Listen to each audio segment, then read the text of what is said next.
మన ప్రభువైన యేసుక్రీస్తు వారి నామానికి మహిమ కలుగును గాక. ప్రభువైన యేసుక్రీస్తు వారి అమూల్యమైన నామాన ప్రియులైన మీ అందరికి కూడా ప్రేమపూర్వక వందనాలు తెలియజేసుకుంటూ ఉన్నాను. దేవుని పరిశుద్ధ గ్రంథంలో నుంచి ప్రతిరోజు మనం తీతుకు రాసిన పత్రిక మొదటి అధ్యాయం మొదటి 4 వచనాల నుంచి కొన్ని సంగతులు మనం నేర్చుకుంటూ ఉన్నాం. ఈరోజు కూడా ప్రభు మనతో మాట్లాడబోతూ ఉండగా వాక్యాన్ని చదువుకొని ప్రార్థన చేసుకొని ప్రభు సహాయాన్ని పొంది వాక్యాన్ని మనం విందాం. అపోస్తులుడైన పౌలు తీతుకు రాసిన పత్రిక మొదటి అధ్యాయం మొదటి 4 వచనాలు. దేవుడు ఏర్పరచుకున్న వారి విశ్వాసము నిమిత్తమును నిత్య జీవమును గూర్చిన నిరీక్షణతో కూడిన భక్తికి ఆధారముగు సత్య విషయమైన అనుభవజ్ఞానము నిమిత్తమును దేవుని దాసుడును యేసుక్రీస్తు అపోస్తులుడునైన పౌలు మనందరి విశ్వాస విషయంలో నా నిజమైన కుమారుడు తీతుకు శుభమని చెప్పి వ్రాయినది.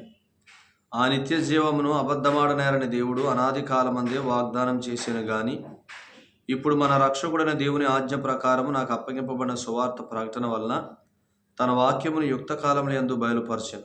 తండ్రి అయిన దేవుని నుండి మన రక్షకుడైన క్రీస్తు యేసు నుండి కృపయు కనికరమును సమాధానమును నీకు కలుగునుగాక. ఆమేన్. ప్రార్థన చేద్దాం. మహిమా స్వరూపుడైన తండ్రి, నిరంతరము స్తోత్రాలుడైన మా ప్రభువా, మీకు వందనములు స్తోత్రములు చెల్లిస్తున్నాను. మీ కుమారుడైన యేసుక్రీస్తు వారిలో మీరు మాకు అనుగ్రహించిన అమూల్యమైన రక్షణకే కృతజ్ఞతలు. రక్షించిన వారు మాత్రమే కాదు, అనుదినము జీవిస్తూ ఉండగా రక్షణ ఆనందాన్ని కూడా మీరు ఇస్తూ ఉన్నారు. జీవించుట అనే విషయంలో మీ ఆత్మ ద్వారా, పరిశుద్ధాత్మ దేవుని ద్వారా మాకు బోధిస్తూ మాతో సంభాషిస్తూ మీలో ఉన్న సమస్తాన్ని మాకు తెలియజేస్తూ, నాయన మేము సమస్తము గలవారమని, క్రీస్తులో మా సమస్తం ఉందని, మా సర్వం ఉందని, ఆయనే మా సర్వమని, ఆయనే మా జీవమని ఎంచుకుంటూ జీవించడానికి మీ కృపను అనుగ్రహిస్తున్నందుకే మీకు స్తోత్రములు స్తుతులు చెల్లిస్తూ ఉన్నాం. చదువుకున్న భాగం నుంచి మాతో మాట్లాడమని, మీ సేవకునికి వాక్శక్తి అనుగ్రహించమని యేసు ప్రభు వారిపై ప్రార్థిస్తున్నాం తండ్రి. ఆమేన్.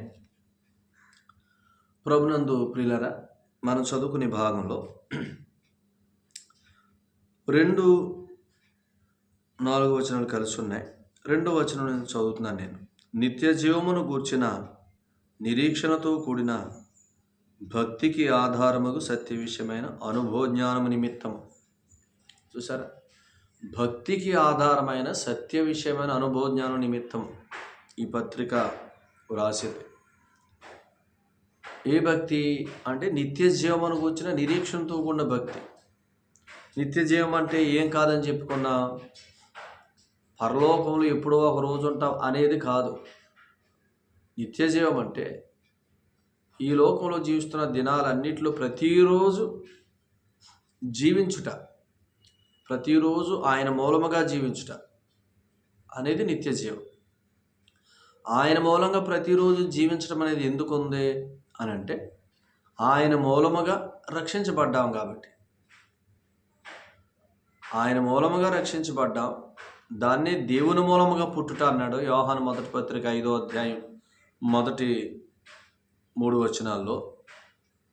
యేసు ప్రభునందు విశ్వాసం ఉంచుట, రక్షించబడుట అనగా దేవుని మూలముగా పుట్టుట. దేవుని మూలంగా పుట్టిన వారు దేవుని కుమారులు. దేవుని కుమారులను బతికించుకునే పని ఆయనదే. కాబట్టి మనం దేవుని మూలంగా పుట్టడానికి కార్యం చేసింది ఎవరు? యేసుక్రీస్తు ప్రభువారు. ఇప్పుడు దేవుని మూలంగా జీవించడానికి నడిపించాల్సింది ఎవరు? ఆయనే. కాబట్టి యేసుక్రీస్తు ప్రభువారు గురించి హెబ్రీ పత్రిక 12వ అధ్యాయంలో ఆయన విశ్వాసమునకు కర్త, ఆయన కొనసాగించేవాడు. విశ్వాసానికి కర్త అంటే దేవుని మూలంగా మనం పుట్టడానికి, మనం దేవుని కుమారులం అవటానికి ఆయనే కారణం. ఆయన శిలువ కార్యం జరిగించాడు. సో ఇప్పుడు మనం దేవుని మూలంగా జీవించడానికి కూడా ఆయనే కారణం. పుట్టించినోడే బ్రతికించేవాడు. కాబట్టి ఆయన పేరు విశ్వాసమున కర్త, ఆయన కొనసాగించేవాడు. సో అందుకనే నిత్య జీవము అనంటే ఇప్పటి జీవము అని రాబో జీవం కూడా,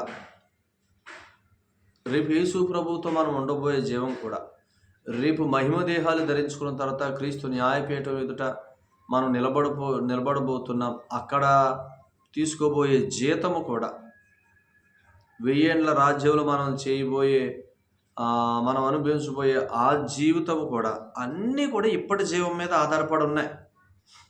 కానీ ఈనాడు సంఘాలకి ఈ సంగతి తెలియక ఇప్పటి జీవాన్ని నిర్లక్ష్యం చేస్తున్నారు. ఇప్పటి జీవం అంటే ఏంటి? ఇప్పుడు యేసు ప్రభువుని నమ్ముకున్న తర్వాత, దేవుని ఆత్మచేత ముద్రించబడిన తర్వాత, ఆత్మచేత నడిపించబడుట ప్రతిరోజు అని ఈ జీవితాన్ని ఎవరైతే నిర్లక్ష్యం చేస్తున్నారో వారు ఇప్పటి జీవము, ప్రస్తుత జీవితం బాగోదు. రేపు క్రీస్తు న్యాయపీఠం ఎదుట వారు సిగ్గుతో, అవమానంతో తలదించుకోవాల్సిన పరిస్థితి. క్రీస్తు న్యాయపీఠం ఎదుట బహుమానాలు లేవంటే అల్టిమేట్గా 1000 ఏండ్ల రాజ్యంలో మనం అనేక పట్టణాల మీద మనం ఉండలేం. కాబట్టి ఇక్కడ ఎంత ప్రభువుని మనం హత్తుకొని జీవిస్తామో, ఆయన మనకు అనుగ్రహించిన తన ఆత్మ ద్వారా ఎంతగా ప్రభువుని నేర్చుకొని జీవిస్తామో అని ఇప్పటి జీవితం, నిత్య జీవం అంటే ఇదనమాట. నిత్యము ఆయనను హత్తుకొని జీవించుట. కొలసీ పత్రిక 1వ అధ్యాయం 18వ వచనంలో సంగమునకు ఆయన శిరస్సు, 2వ అధ్యాయం 19లో శిరస్సును హత్తుకోండి, 3వ అధ్యాయం 4లో ఆయన మీకు జీవం, 3:11లో ఆయన మీకు సారు. శిరస్సును హత్తుకుంటే జీవిస్తారు, సమస్తం సంపాదించుకుంటారు.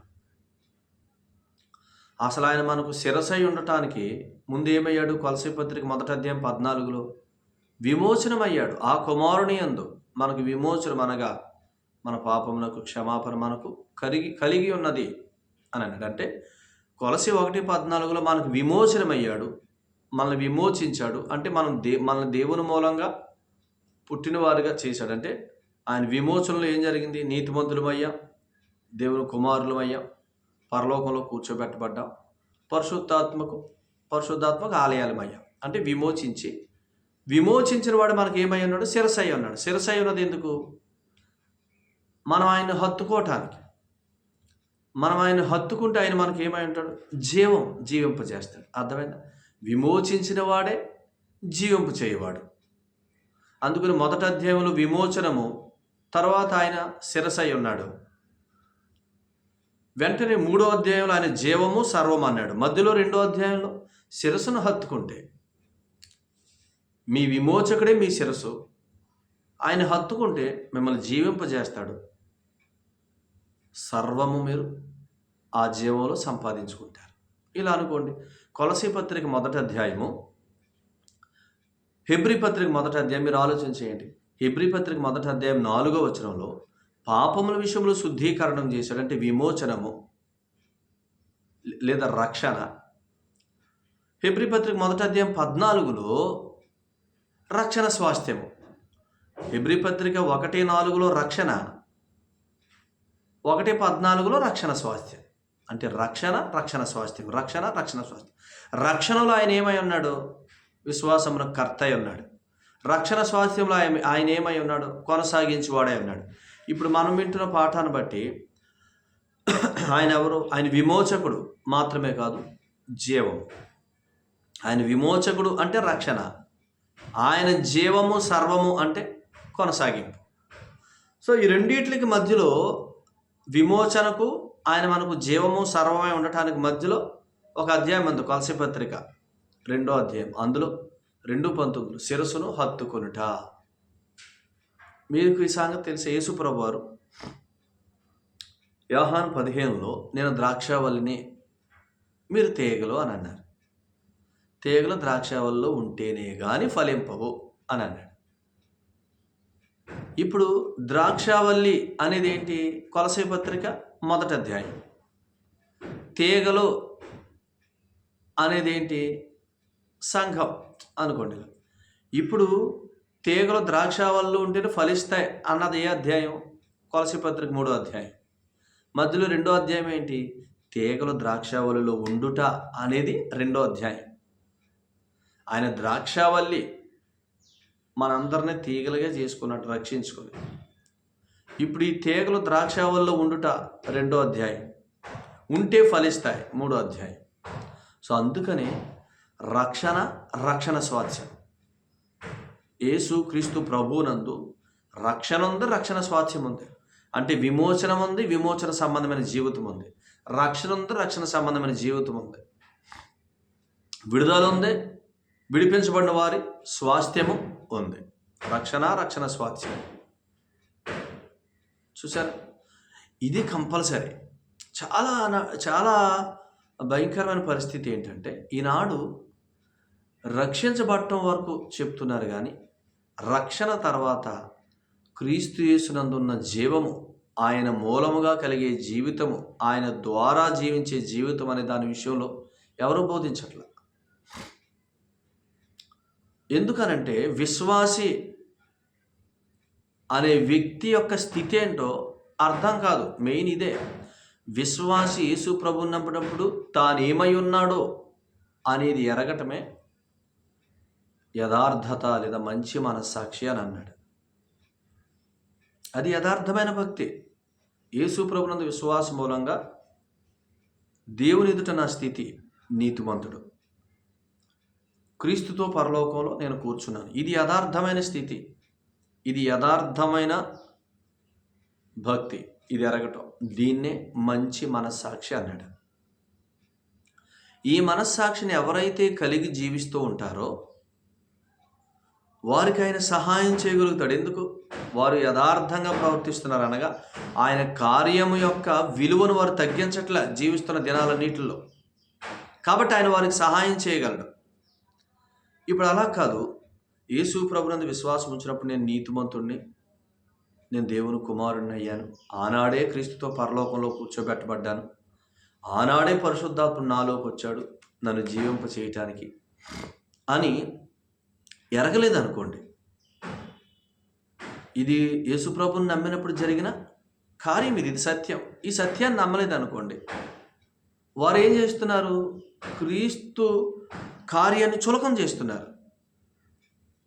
కాబట్టి వారికి జీవించుటకు ఆయన ఏం చేయలేడు? కృపనివ్వలేడు. సువార్తను నమ్మటం ద్వారా రక్షించబడుట అనే కృపను పొందుకున్నారు. ఇక అక్కడి నుంచి జీవించే విషయంలో అవసరమైన కృప వారికి ప్రతిరోజు సప్లై చేయబడదు అనమాట. జీవించుట అనేది బ్రతుకుతున్న దినాలన్నింటిలో జరగాల్సిందే. రక్షణ అనేది నమ్ముకున్నప్పుడు ఒకసారి జరిగేది. అంటే ఒకసారి సువార్తను నమ్మినప్పుడు మనం కృపను పొందుకున్నాం, అందుకని కృపచేతనే మీరు రక్షించబడ్డారు. యేసు ప్రభునందు విశ్వాస మూలంగా నీతిమంతులుగా తీర్చబడటమే కృపచేత రక్షణ అని అన్నాడు. సో కృపచేత రక్షించబడ్డారు యేసు ప్రభుని నమ్మటం ద్వారా. కృపచేత జీవించాలంటే ప్రతిరోజు కృపను అనుభవించాలి, ప్రతిరోజు కృప పొందుకోవాలి. అప్పుడు విశ్వసించినప్పుడు కృప, సువార్తను నమ్మినప్పుడు కృప, రక్షణ. ప్రతిరోజు సువార్తను, ప్రభువును కూర్చున్న సంగతులు వింటున్నప్పుడు అనుదిన కృప. ఈ అనుదిన కృప ఏంటి? జీవింపజేసేది. అనుదిన కృప ఒక వ్యక్తి పొందుకోవాలంటే తాను ముందు యేసు ప్రభుని విశ్వసించిన నాడు తన జీవితంలో ఏం జరిగిందో అనేది నిశ్చయత ఉండాలి. యేసు ప్రభుని నమ్మినప్పుడు నా జీవితంలో ఏం జరిగిందో అది ఇక ఎవరో మార్చలేంది, ఎప్పటికీ మారంది ఆ స్థితి అని దాని విషయంలో నిశ్చయత ఉండి దాన్ని ఎప్పుడూ ఒప్పుకుంటూ ఉండాలి. యేసు ప్రభుని నమ్మినప్పుడు నేను నీతిమంతుడిని, దేవుని ఎదుట నీతిమంతుడిగా తీర్చబడ్డాను, దేవుని కుమారుని అయ్యాను, క్రీస్తుతోడు వారసుడిగా పరలోకంలో కూర్చోబెట్టబడ్డాను. ఆ వారసత్వాన్ని, ఆ రక్షణ స్వాస్థ్యాన్ని అనుభవించడానికే పరిశుద్ధాత్ముడు నాలో ఉన్నాడు అని ఎరగటం, ఇది మంచి మనస్సాక్షి, ఇది యథార్థత, ఇది యథార్థమైన భక్తి. ఈ యథార్థతలో ఉన్న వారందరికీ దేవుడు ఏం చేస్తాడు? అనుదినము జీవించడానికి కృపణిస్తాడు. అప్పుడు ఏమవుతాం మనం? ఇలా అనుకోండి, పేతురు రాసిన మొదటి పత్రిక 1వ అధ్యాయం 5వ వచనం. అప్పుడు ఏమవుతాం? అనుదినము కృప పొందుకోవటం ద్వారా అనుదిన విశ్వాసంలో మనం జీవిస్తున్నాం కాబట్టి అనుదినము దేవుని శక్తి చేత కాపాడబడతాం. అనేక విషయాల నుంచి కాపాడబడతాం. శరీర ఇచ్చల నుంచి, శరీర దురాశల నుంచి, రకరకాల వాటన్నిటి నుంచి మనం కాపాడబడతాం. విశ్వాసము ద్వారా దేవుని శక్తి చేత కాపాడబడాలి. అది దేవుని సంకల్పం. నువ్వు ఒకసారి రక్షించబడ్డావు. యేసుప్రభునందు విశ్వాసం మూలంగా రక్షించబడ్డావు. రక్షణ అంటే నీతిమంతుడిగా తీర్చబడ్డావు. నా కుమారుడని పిలువబడుతున్నావు. నేను నీకు తండ్రిని, నువ్వు నా కుమారుడివి. అందుకనే నా కుమారుడితో పాటు పరలోకంలో కూర్చోబెట్టాను.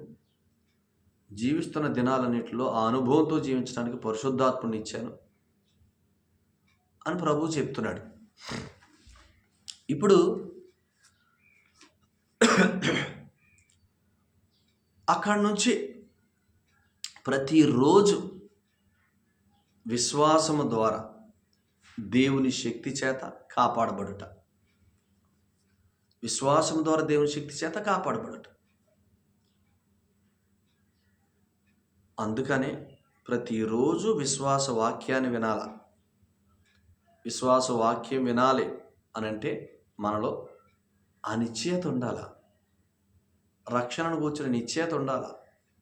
మంచి మనస్సాక్షి ఉండాల. ఆ మనస్సాక్షిని ఎల్లప్పుడూ కలిగిస్తూ క్రీస్తునందు విశ్వాసం ద్వారా మనం దేవుని ఎదుటి ఏంటో అనే ఆ మనస్సాక్షిని ఎల్లప్పుడూ కలిగిస్తూ క్రీస్తులో ఉన్న జీవాన్ని బోధించే సేవకులను, సంఘాలను మనం వెంబడించాలా.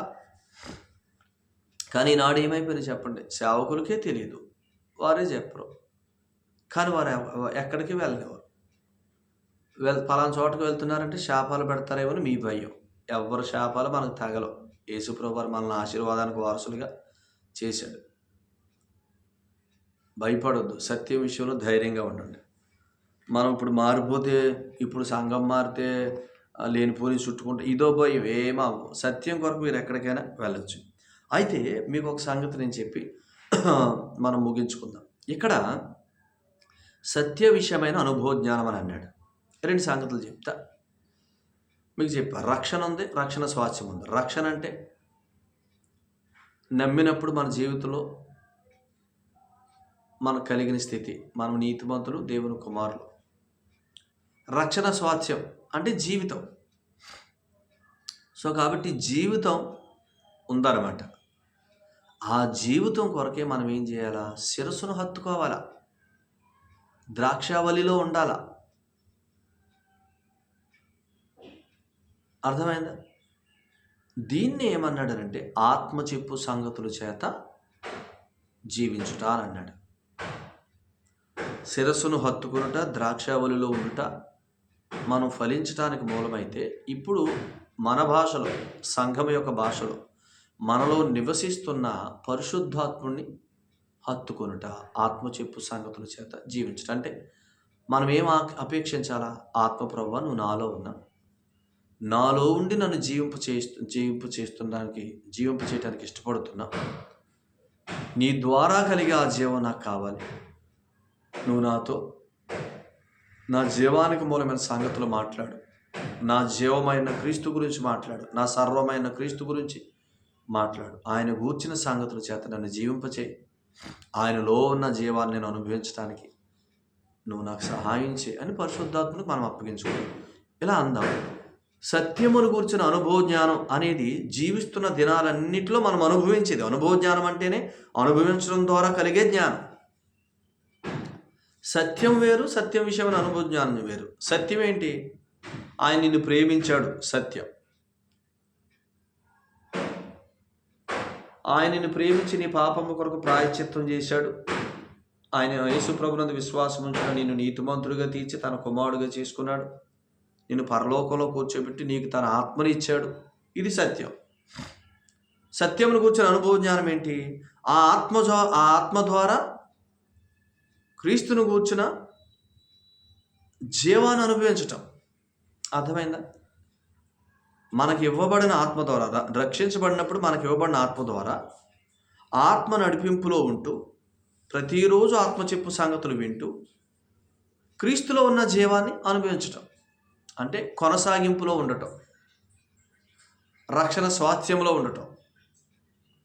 విశ్వాసమున కర్త, కొనసాగించేవాడు అని అన్నాం కదా. విశ్వాసానికి కర్త అంటే మనల్ని రక్షించినవాడు, కొనసాగింపు అంటే రక్షణ స్వాస్థ్యం, రక్షించబడిన తర్వాత మనం అనుభవించవలసిన జీవితాన్ని మనకి ఇచ్చేవాడు. సో రక్షణ స్వాస్థ్యంలో మనం కొనసాగాలి. ఇలా అనుకుందాం. యేసు ప్రభుని విశ్వసించినప్పుడు రోమీలకు రాసిన పత్రిక 5వ అధ్యాయం 5వ వచనంలో ఒక వచనం చదువుదాం, చూడండి. 5:5 ఎందుకనగా ఈ నిరీక్షణ మనలను సిగ్గుపరచదు, మనకు అనుగ్రహింపబడిన పరిశుద్ధాత్మ ద్వారా దేవుని ప్రేమ మన హృదయంలో కొరమరింపబడి ఉన్నది అని. ఇక్కడ ఈ నిరీక్షణ మనల్ని సిగ్గుపరచదు అన్నాడు. ఏ నిరీక్షణ? జీవమును గూర్చిన నిరీక్షణ. ఆయన మూలముగా కలిగే జీవాన్ని నేను అనుభవిస్తాను, ప్రతిరోజు అనుభవిస్తాను. ఎందుకంటే జీవింపజేయువాడు పరిశుద్ధాత్మ నాలో ఉన్నాడు, రోమ 8:2. కాబట్టి నేను జీవిస్తాను అనే నిరీక్షణ మనల్ని సిగ్గుపరచదు. కరువుల అయినా నేను సమృద్ధిలో నా చుట్టూ కరువుల అయినా నేను సమృద్ధిలో జీవిస్తాను. ఆ దినాలలో 3.5 ఏండ్లు వర్షం లేదు. ఏలియా దినాల్లో కరువు, భయంకరమైన కరువు ఉంది. కానీ సారేపతు విధవరాల దగ్గర ఆ బుడ్డిలో నూనె, తొట్టిలో పిండే 3.5 ఏళ్ళు తరగల. అర్థమైందా? అంటే మన చుట్టూ భయంకరమైన పరిస్థితులు సంచరిస్తున్నా మనం మాత్రం ఆ పరిస్థితులు గుండా వెళ్ళం. క్రీస్తు మూలంగా జీవిస్తూ ఉంటే, నేను జీవిస్తాను అనే నిరీక్షణ మనం కోల్పోకుండా ఉంటే ఖచ్చితంగా ఆ పరిస్థితులు గుండా మనం వెళ్ళం. అందుకనే యేసేపు ఐగుప్తులో ఉన్న దినాల్లో ప్రపంచమంతా కరువు ఉంది. యేసేపు ఉన్న ఐగుప్తులో సమృద్ధిగా ధాన్యం ఉంది. కారణం యేసేపు ఉన్నాడు కాబట్టి ధాన్యం ఉంది. యేసేపు అనేవాడు ఐగుప్తుకు వెళ్ళకపోతే, ఫరోకు వచ్చిన కలభావం చెప్పకపోతే యేసేపు ప్రధానమంత్రి అయ్యేవాడు కాదు. దేవుడు తనకు అనుగ్రహించిన జ్ఞానం చేత ధాన్యాన్ని సమకూర్చి ప్రపంచానికి ఆహారం పెట్టేవాడే కాదు. తన వారిని ఆ సమృద్ధిలోనికి తీసుకొచ్చేవాడు కాదు. ఇప్పుడు ఇలా ఆలోచించేయండి. యేసేపు తండ్రి ఇంటికి దూరం అయ్యాడు. యేసేపు తండ్రి ఇంటికి దూరం అయ్యాడు. శ్రమల పోలే ఐగుప్తుకు వెళ్ళాడు. ఐగుప్తులు ఎన్నో శ్రమలు అనుభవించాడు. కానీ తిరిగి సింహాసనాన్ని ఎక్కాడు. ఎందుకు సింహాసనం ఎక్కింది? ఎందుకు? తన వారందరూ సమృద్ధిలో జీవించడానికి, కరువులో కాదు. అర్థమైందా? మన ప్రభువైన యేసుక్రీస్తు వారు తండ్రికి వేరయ్యాడు. శరీరధారియే ఇక్కడికి వచ్చాడు. సిలువలో తండ్రి తన చెయ్యి విడనాడే అంతగా రిక్తుడుగా తాను చేసుకున్నాడు. మన కొరకు చనిపోయి సమాధి చేయబడి తిరిగి లేచాడు. ఇప్పుడు అత్యున్నతమైన సింహాసనం మీదకి వెళ్ళి కూర్చున్నాడు. ఎందుకో తెలుసా? ఆయన మూలముగా కలిగే జీవంలోనికి. ఆయన యేసేపు కొట్లు కట్టి, ధాన్యం కట్టి, విపరీతంగా ధాన్యాన్ని దాచాడు. ఆ కొట్లు కట్టి ఇక చివరికి లెక్కించలేక ఆ ధాన్యాన్ని కొలవలేనంత విస్తారంగా పండింది. కొలవలేక దాంట్లన్నిటిలో పోసేశారు. ఇక కొలవలే. అంటే అంత సమృద్ధిగా సంపాదించాడు. ఆ సమృద్ధిలో బ్రతకడానికి తన వారిని పిలిచాడు, తన తండ్రిని, తన సహోదరులను. ఇప్పుడు ఇలా అనుకోండి, యేసుక్రీస్తు ప్రభువారు సిలువలో చనిపోవటం ద్వారా మనల్ని తన వారిగా చేశాడు, దేవుని వారిగా చేశాడు, దేవుని కుమారులుగా చేశాడు, తన తోడి సహోదరులుగా మనల్ని చేశాడు, నీతిమంతులుగా తీర్చి రక్షణనిచ్చి. ఇప్పుడు ఉన్నత లోకంలో మహామగుడుకు దేవుని కుడిపార్శ్వాన కూర్చున్నది ఎందుకు? హెబ్రీ పత్రిక 1వ అధ్యాయం 4వ వచనం ప్రకారం రక్షణ స్వాస్థ్యం మనం అందరం అనుభవించాలని. నేను సిలువలో ప్రాణం పెట్టి మిమ్మల్ని రక్షించటమే కాదు, మీరు జీవిస్తున్న దినాలన్నింటిలో సమృద్ధి అయిన జీవం జీవించడం కొరకు యేసేపు ధాన్యాన్ని ఎంత సమృద్ధిగా సమకూర్చాడో నేను మీ కొరకు సమస్తము నెరవేర్చాను. మీ ఆర్థిక విషయాలు, మీ ఆరోగ్య విషయాలు, మీ బిడ్డల విషయాలు, మీ ఆత్మీయ విషయాలు, సమస్త విషయాలు కావాల్సిన సమస్తం సమకూర్చాను. మీరు దేని కొరకు చింతపడొద్దు. నేను ఇప్పుడు సింహాసనం మీద కూర్చున్నాను. నేను కూర్చున్నానంటే ఏంటి? మీ నిరీక్షణ. మేము జీవిస్తాం. లోకంలో పరిస్థితులు ఏమైనా మేము బాగా జీవిస్తాం. ఎందుకంటే మా యేసేపు, పరలోకంలో ఉన్న మా యేసేపు, మా ప్రభు ఆయన మా కొరకు శరీరధారికి వచ్చినప్పుడు మా పాపాలకు ప్రాయశ్చిత్తం మాత్రమే కాదు, మమ్మల్ని నీతిమంతులుగా తీర్చి రక్షించడం మాత్రమే కాదు, రక్షించబడిన తర్వాత జీవిస్తున్న దినాలన్నింటిలో సమృద్ధిలో జీవించడానికి, సమస్తాన్ని పొందుకుంటూ జీవించడానికి, సమస్తాన్ని నెరవేర్చి సింహాసనం మీద కూర్చున్నాడు. సమస్త నిధులు సమకూర్చి సింహాసనం మీద కూర్చున్నాడు. ఎందుకు? ఆ నిధులు ఇప్పుడు మేము తినాలి. అందుకనే తన తండ్రిని, తన అన్నలందరినీ ఐగుప్తుకి తీసుకొచ్చాడు. ఇప్పుడు మనల్ని ఎక్కడ తీసుకొచ్చాడు? మన ప్రభు అయిన యేసుక్రీస్తు వారు సంఘానికి తీసుకొచ్చాడు. ఆయన అందు విశ్వాసం ద్వారా రక్షించబడిన మనకి రక్షణ స్వాస్థ్యం ఉంది కాబట్టి పరిశుద్ధాత్మనిచ్చి సంఘానికి తీసుకొచ్చి ఆ ఆత్మ ద్వారా నడిపిస్తున్నాడు. ఎందుకు? ఆయన సమకూర్చని నిధులు ఎంత సమృద్ధిగా ఉన్నాయో ఆత్మ ప్రభువు మనకు చూపిస్తూ ఉంటాడు. నువ్వు దేనికి కంగారు పడుతున్నావు? సిలువలో ఆయన సమాప్తం అన్నప్పుడు ఈ కార్యం సమాప్తం చేశాడు, ఎంత సమృద్ధిగా నెరవేర్చి పెట్టాడో చూడు అని ఈ ఆత్మ మనల్ని ఆయన మనకు సమకూర్చిన నిధుల దగ్గరకు నడిపిస్తాడు పరిశుద్ధాత్ముడు. ఆ నిధులు మనం కల్లారా చూడగలిగితే, ఆ ప్రత్యక్షతలు మనం చూడగలిగితే ఖచ్చితంగా అసలు మన భవిష్యత్తు విషయంలో భయం ఉంటుందా? ఏముండదు. మనం ఆ శ్రేష్టమైన జీవితాన్ని, ఆయన మూలముగా కలిగే ఆ సమృద్ధి అయిన జీవాన్ని, నేను గొర్రెలకు జీవం ఇచ్చుటకును దానిని సమృద్ధిగా ఇచ్చుటకు వచ్చానన్నాడు యోహాను సువార్త 10వ అధ్యాయం 27, 28, 29 వచనాలు. I came to give abundant life to my sheep అన్నాడు ఆయన. నేను నా గొర్రెలకు సమృద్ధి అయిన జీవాన్ని ఇవ్వటానికి వచ్చాను. సో అందుకని ఈ భాగంలో ఆయన మనల్ని ప్రేమించాడు. ఈ రోమపత్రిక 5లో మనకు అనుగ్రహించిన పరిశుద్ధాత్మ ద్వారా ఆయన ప్రేమను మనలో కుమ్మరించాడు. అర్థమైందా? మీరు ఇలా అనుకోండి, యేసు ప్రభునందు విశ్వాసం ద్వారా పరిశుద్ధాత్మను మనం పొందుకున్నాం. ఆ పరిశుద్ధాత్ముడు మన కొనసాగింపుకు మూలమైన ఆయన మన హృదయంలో కుమ్మరింపబడినప్పుడు దేవుని ప్రేమంతా కుమ్మరించాడు. దేవుని ప్రేమంతా కుమ్మరించాడు. ఇప్పుడు ఇలా అనుకోండి, ఆత్మ మనకి బోధించేది ఏం బోధిస్తాడు? ఆయన ద్వారా కుమ్మరించబడిన దేవుని ప్రేమ ఎంతో, నిన్ను ఎంత ప్రేమించాడో, దాని పొడవెంతో, లోతెంతో, ఎత్తెంతో బోధిస్తాడు. ఎఫెసీ పత్రిక 3వ అధ్యాయం 15 నుంచి చివరి వరకు చదువుకుంటే ఆ జ్ఞానానికి మించిన, లోక జ్ఞానానికి మించిన క్రీస్తు ప్రేమ యొక్క పొడవు, వెడల్పు, లోతు, ఎత్తు మనలోకి పరిశుద్ధాత్ముడు వచ్చినప్పుడు, యేసుప్రభుని విశ్వసించినప్పుడు ఆయన వచ్చాడు. ఆయనతో పాటు దేవుని ప్రేమంతా కుమ్మరించబడింది. ఇప్పుడు పరిశుద్ధాత్ముడు ఆయనతో పాటు కుమ్మరించబడిన ఆ ప్రేమను మనకు వివరిస్తాడు. ఆ ప్రేమలో ఆయన మనకి ఏమేమి సిద్ధం చేశాడు. సమస్త వాగ్దానాలు క్రీస్తులో నెరవేర్చబడ్డాయి. కొరింథీయులకు రాసిన 2వ పత్రిక 1వ అధ్యాయం 20వ వచనం. సమస్త వాగ్దానాలు నెరవేర్చేశాడు మన కోసం. ఇక మనం దేని కొరకు టెన్షన్ పడక్కర్లేకుండా రెస్ట్లో ఉండటానికి. అర్థమైందా? ఆయన సమస్తం ముగించి పరలోకంలో కూర్చున్నాడంటే ఆయన రెస్ట్లో ఉన్నాడు. మనకేం చెప్తాడు? దేన్ని గూర్చి చింతపడొద్దు. ఫిలిప్పీ 4:6, మత్తయి సువార్త 6వ అధ్యాయం. దేని గూర్చి చింతపడొద్దు, ప్రతిదాని కొరకు నా దగ్గరికి రండి ప్రార్థన విజ్ఞాపన చేత. అంటే ప్రతిదాని కొరకు ఆయన పాదాల చెంతకు వెళ్ళాలంటే మనలో ఉన్న పరిశుద్ధాత్మ ద్వారా దేవుడు నన్ను ఎంత ప్రేమించాడనే ఆ ప్రేమ యొక్క పొడవు, వెడల్పు, లోతెత్తులు తెలుసుకోవాలి. సువార్తను నమ్మినప్పుడు ఆయన నన్ను ప్రేమించాడనే సంగతి అర్థమైంది. సువార్తను నమ్మినప్పుడు ఆయన పరిశుద్ధాత్మను నాకు ఇచ్చాడు. ఆ పరిశుద్ధాత్మ ద్వారా ప్రేమను కుమ్మరించాడు. ఇప్పుడు ఈ ఆత్మ ఎంత ప్రేమించాడో అది. సువార్తను నమ్మినప్పుడు ఆయన నన్ను ప్రేమించాడు. దేవుడు లోకాన్ని ప్రేమించాడు, తన కుమారుని అనుగ్రహించాడు. అది సువార్త. ఇప్పుడు జీవిస్తున్న దినాలన్నింటిలో ఆయన మనకు అనుగ్రహించిన ఆత్మ ద్వారా ఎంత ప్రేమించాడో ఎరిగితే మనకు ఎంత ఉందో ఎరుగుతాం. మనం ఏమీ లేని వారం కాదు, సమస్తం ఉన్నవారం అని ఎరుగుతాం. ఎందుకు? మన జీవమైన క్రీస్తును, మన సర్వమైన క్రీస్తును ఆయన బోధిస్తూ ఉండగా మనం ఏమీ లేని వారం కామని, సమస్తం గలవారమని మనకు అర్థమైపోతే అప్పుడు ఆయన పాదాల చెంతకే ప్రతి చింతను ఆయన పాదాల చెంత వేసి మనం నిర్భయంగా ఉంటాం. దేనిని గూర్చి చింతపడిన జీవితం మనం జీవిస్తాం.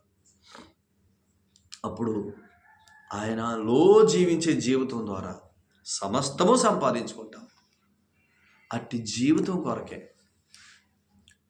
అర్థమైందా?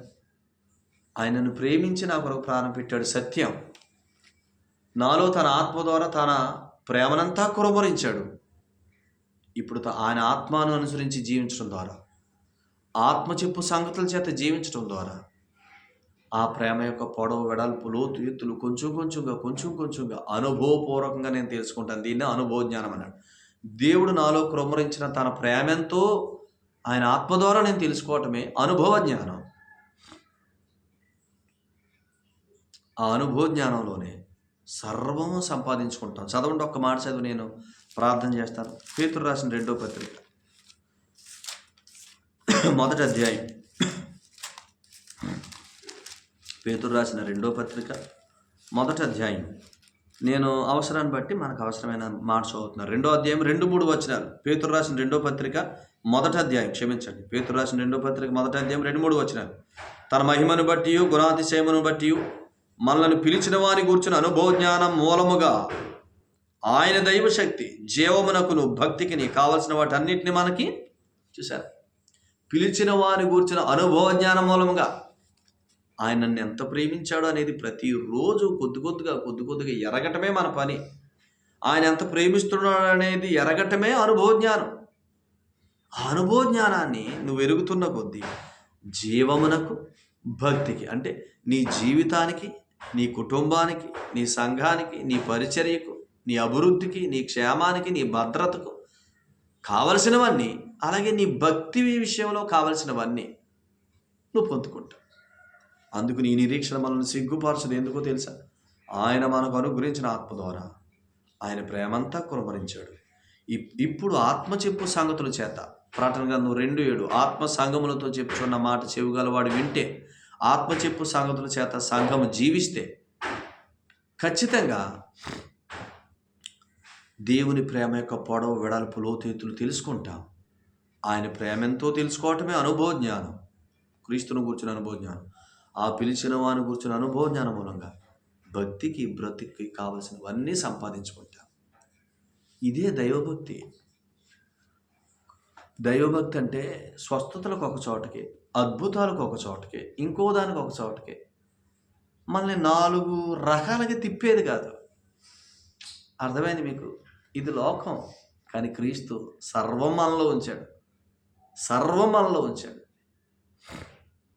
ఈ సంగతులు బోధించేవారు లేక ఈనాడు క్రైస్తవ సంఘాలు లేదా క్రైస్తవ బిడ్డలు లేదా విశ్వాసాలు అనబడేవారు చెదిరిపోతున్నారు. సర్వము మనలో ఉంది. పిలిచిన వాను కూర్చున్న అనుభవ జ్ఞానం మూలంగా సర్వము సంపాదించుకుంటాం. భక్తికి, బ్రతుకు కావాల్సిన వాటిని ఈ సంగతి మనకు చెప్పేవాళ్ళు లేక, ఈ సంగతులు అర్థం కాక ఒకదానికొక చోటకు మనమే మన పిల్లలు ప్రతిదాని కొరకు తిరిగితే మనం ఇష్టపడం. మరి ఆయన సర్వ పరిపూర్ణుడు, సర్వ సమృద్ధి గలవాడు, ఎంతో ఆస్తి గలవాడు, ఎంతో మహిమైశ్వర్యం గలవాడు. ఆయన పిల్లలు ప్రతిదాని కొరకు అటు ఇటు చెదిరిపోవటం ఆయనకి ఇష్టమా? లేదు. సమస్తము సమకూర్చిపెట్టాడు. ఆయన మనకు అనుగ్రహించిన ఆత్మ ద్వారా ఆయన ప్రేమంతా కురమరించబడింది. సమస్తము ఇక్కడి నుంచే రావాలి సందేశం. దేవుడి సంగతుల ద్వారా మిమ్మల్ని ఆదరించునుగాక. తన జ్ఞానం చేత మిమ్మల్ని ఖచ్చితంగా ఆయన మీకు అనుభవ జ్ఞానాన్ని, ఆయన సంగతుల చేత మీకు అనుభవ జ్ఞానాన్ని కలుగజేసి జ్ఞానము, ప్రత్యక్షత గల మనసుతోటి సంగతులను గ్రహించడానికి సహాయం చేయనుగాక. ఈ సత్యాలను ఎరగటం ద్వారా సర్వ పరిపూర్ణత ఆయన యందు ఉన్న ఆ జీవమును, సర్వ భక్తికి, బ్రతుకి కావలసిన వాటన్నిటిని మీరు అనుభవించుదురుగాక. ఆమె ప్రార్థన. సర్వకృపానిధి శ్రీమంతుడు దేవ, మీ యొక్క వందనాలు, స్తోత్రాలు చెల్లిస్తున్నా. మమ్మల్ని ప్రేమించి మీ కుమారుని అప్పగించి ఆయన మమ్మల్ని మీ కుమారులుగా చేసుకున్నారు. మీ కుమారులు అంటే మీకు కలిగిన దాని అంతటికి వారసులు. ఆ వారసత్వాన్ని అనుభవించినట్లుగా క్రీస్తుతోడు పరలోకంలో కూర్చోబెట్టడం మాత్రమే కాదు, పరిశుద్ధాత్మను మాలో ఉంచారు.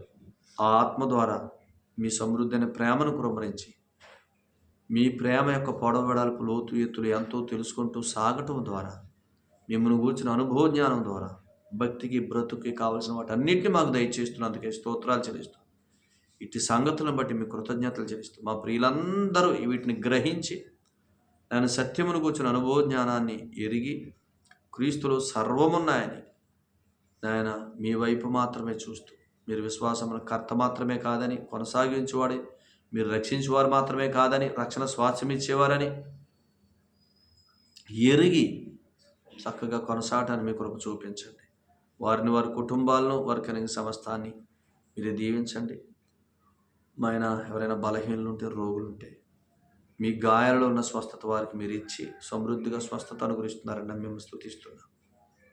నాయన మా ప్రియులందరూ దీవించమని, ఈ పరిచర్యను ఘనపరచుమని, క్రీస్తు నామ మహిమ కొరకు ఘనపరచుమని యేసు ప్రభు పేట స్తుతించి స్తోత్రాలు చెల్లించి ప్రార్థిస్తున్నాం తండ్రి. ఆమేన్. అందరికీ ప్రభు పేట ప్రేమపూర్వకమైన వందనాలండి. ప్రభు మిమ్మల్ని మీ కుటుంబాలను బాగా దీవించునుగాక. ఆమేన్.